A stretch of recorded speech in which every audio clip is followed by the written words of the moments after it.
Democracy, we all know, is a process, and elections are only a part of the process, which requires the participation of all citizens at various stages and levels.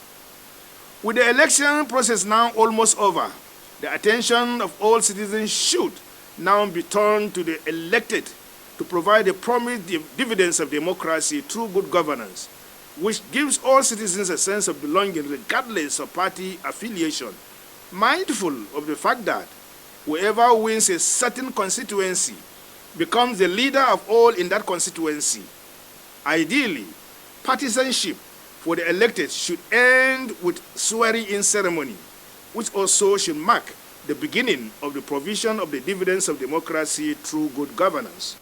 In countries like Kenya, where we taught them the judiciary, they don't swear in a president, they swift into action, they handle all the cases before the swearing-in date. So why are we delaying in Nigeria? Are we delaying because we want to collect the allowances? Are we delaying because corruption have eaten everything? There is nothing difficult about this case. In less than 30 days, we can dispense of every case. Election will finish in February.